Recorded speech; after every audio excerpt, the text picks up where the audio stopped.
Kain po tayo mga kabuki ng tanghalian ngayong araw na ito. Ayan po, ang ulam po natin sa araw na ito mga kabukid, ginataang galunggong. May panghimagas po tayo na papaya mga kabukid. Ayan po, masandok na po si Mrs. Sandok na rin po ako. Kain po tayo mga kabukid. Malamig po ang panahon ngayon mga kabukid, medyo naulan. Kaya naggata po ako ng ginataang tulingan mga kabukid. Yan po, sarap po ng sabaw niya mga kabukid. Iba po talaga pag ang ulam natin ay ginataan. Yan po, alisin ko yung luya mga kabukid. Tinabi ko kasi hindi ko man makakain yan, medyo maanghang. Yan po. Sabaw pa lang mga kabukid, ulam na.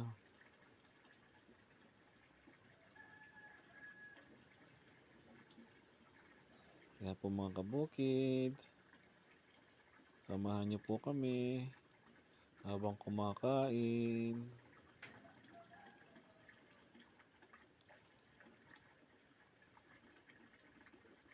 Ayan po mga kabukid.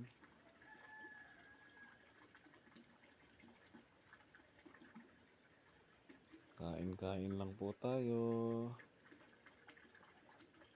Ay, sinubo ko na po yung malaking kanin mga kabukid. Nilagyan ko po ng toyo na may sili. Yan po.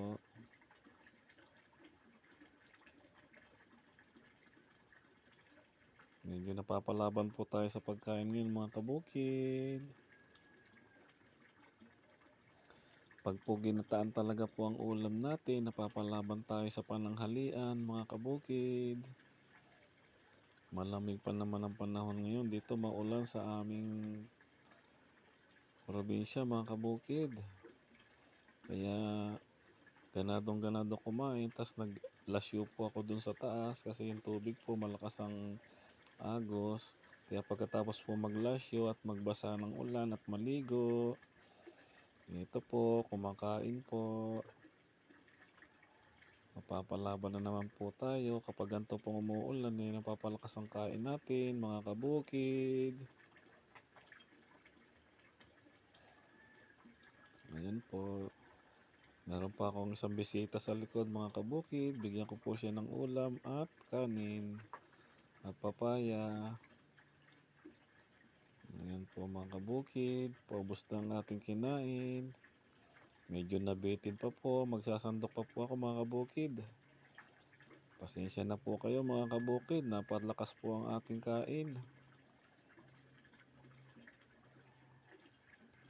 Malamig po talaga ang panahon napakasarap kumain pag ganito. Yan po, meron po tayong pang himagas na papaya mga kabukid. Kasi po puro papaya dito sa tabi ko. Mga tinanim ko po ngayon lalaki na may mga bunga na ang dami na pong nahinog mga kabukid. Kaya hindi po tayo nauubusan ng panghimagas ng papaya mga kabukid.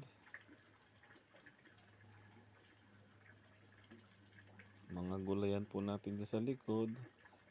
Mga natayo na po yung iba. Papalitan na po natin uli mga kabukid. Ayan po. Kain lang po tayo hanggang sa maubos ang ating pagkain. Ayan po, sandok lang Kuuli ako ng sabaw. Napakasarap kasi ng sabaw mga kabukid. Pati nga tinik nito makakain mo kasi sobrang lambot. Pinakulong ko ng pinakuluan to mga kabukid. Para po yung oil niya lumalabas po dun sa niyog. Mga kabukid. Sige po mga kabukid, next time uli Like and share po sa ating video.